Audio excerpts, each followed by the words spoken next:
So this next story, you were of great help for me as we had to dig through many details, and we'll do our best to break this one down. So over the weekend, there was a Ruthless Pro Wrestling show in Berwyn, Illinois, and this featured Schlack taking on Mads Krule, who's been a regular in MLW for years. And this isn't so much specific to the match as it was a series of incidents.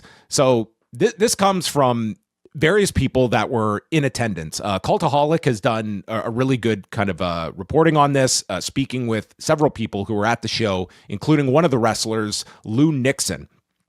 And from his account, there had been a fan that earlier in the night had gone up to Mads Krule, who was at his merchandise stand, and was complaining about how much his merch cost, and then later tried to block him from getting to the ring and got knocked down into his seat. And then it escalated into an incident after the show, allegedly, where this fan went up to Mads Krule and, depending on who is describing this, either stabbed Mads Krule, attempted to stab him, or from one anonymous source, denied that there was any knife involved. What we do know is that this fan was accosted by all those surrounding, and that video was posted, and this fan was, I guess, just kicked out of the arena. Mickey Knuckles, who was also on the show, stated, both Lou Nixon and Mickey Knuckles said that he was stabbed, and that this fan had just been he had just been escalating this throughout the night. And Mickey Knuckles also stated that there were police on the scene from an earlier incident where some object had been thrown into the crowd and hit a fan. And she said these cops were there already. So a lot of this does not quite make sense because I have contacted the Berwyn Police Department and have not gotten a response yet, but if there is a police report, I'm pretty sure I will get that. But we are not aware of any police report, nor of any charges or anything like this. It's a very bizarre scene. And so we don't have the incident on camera itself involving Mads Krule. It's just the aftermath of it where they're going after this guy. We're part of the incident, because certainly this would be considered part of the incident. Well, I'm meaning roster. Like, we're not going to see from the video of the answering like the stabbing question, right, and what exactly happened. Like, this is all after whatever had gone down here. Mm-hmm. Like, certainly there was an incident. It's just the extent of it.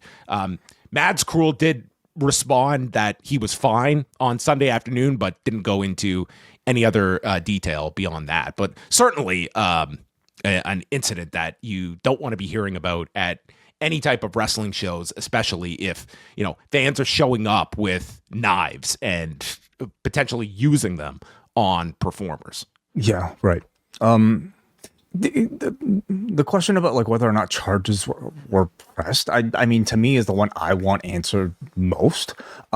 Certainly if there was a stabbing, if it could be proven somehow, this person should be like found and should be questioned at the very least, about something that happened.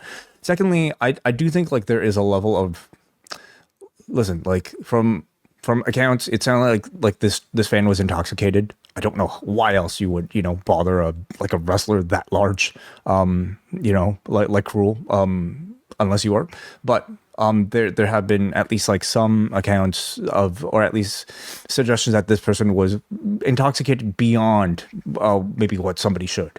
And we talk often about like maybe the, independent wrestling and how certain maybe things are allowed to go on and indie wrestling shows that might not necessarily be allowed on, let's say like a nationally broadcasted wrestling show.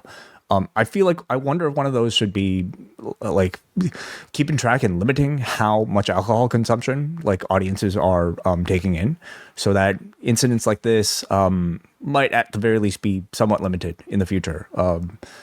Because if the stabbing happened, this certainly could have been way worse than what we'd be talking about right now.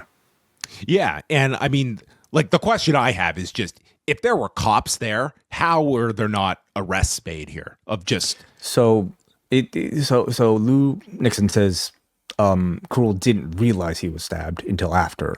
the fact. Even so, like this incident here, just what we're seeing on the video here, like how are these cops not observing what is happening here? And like there is some, some action. So this does call into question, maybe stabbing aside, the idea of wrestlers being able to carte blanche attack audience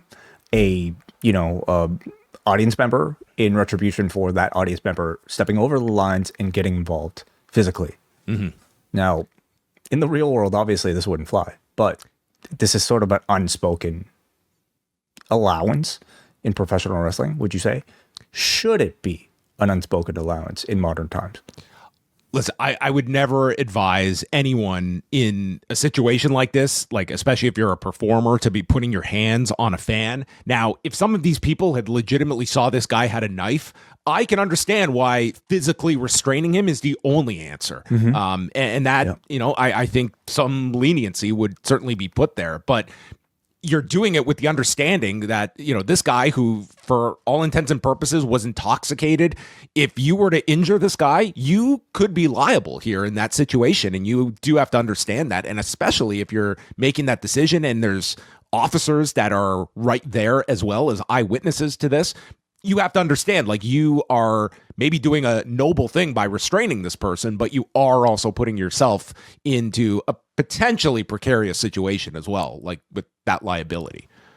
Certainly. Yeah. But I mean, this is, like we're talking about an independent wrestling show, but what if this escalated to, like, I think about the moment when that fan tackled Bret Hart at his Hall of Fame induction. He was inducting somebody. Remember? He was inducting himself and Jim Neidhart. Sure. And here comes like FTR, and we could all see the entire arena, and maybe it was even caught on camera. Cash putting this. Oh, it was caught on camera. Boom, yeah. boom, boom, right in front of the world, right? And this was certainly not stopping anybody. Like, he was already sort of like neutralized by that point, but he was getting a shot in as some sort of receipt. We know he loves Bret. No repercussion from what we could tell. Like, might have even received some high fives in the back. But is that the type of thing that, should be encouraged in professional wrestling? It shouldn't. Like, no one on that night was going to criticize Cash Wheeler for this guy that's, attacked literally a stroke survivor here on the, like, it was just an ugly incident. But to the same thing I said, like, Cash Wheeler was putting himself into like a situation where, that fan was going to be arrested that night, but Cash Wheeler like put himself into a potential like line of fire as well, like on that front as well. Like that is a risk you are taking here, especially when there's cameras on you as well. It's really hard to defend yourself, even if many people would sympathize with Cash Wheeler in that situation. If that fan wanted to press charges, like, it might be a tougher case to make given the situation you put yourself into, but you do kind of open yourself up to that if you're Cash Wheeler in that situation as well. So if there is any contact with the police department, I will certainly have that update as we try to find out more about this incident, and hopefully Mads Krule is fine from this and nothing too severe. The Post Wrestling Cafe is your one-stop shop for all of the coverage that Post Wrestling has to offer. 2 big rewind-aways this month with WWF Insurrection from May of 2002. This UK-only pay-per-view featured the Raw brand going overseas and ending with the infamous plane ride from hell. Then we're going to take a look at AWA's Super Sunday from April of 1983. A new edition of Talk Can Be Yours, plus MCU Later, Book Club, and coverage of UFC 326, TNA Sacrifice, and of course, XL editions of Rewind to Raw, Dynamite, and SmackDown with all the news of the day. Join now at postwrestlingcafe.com.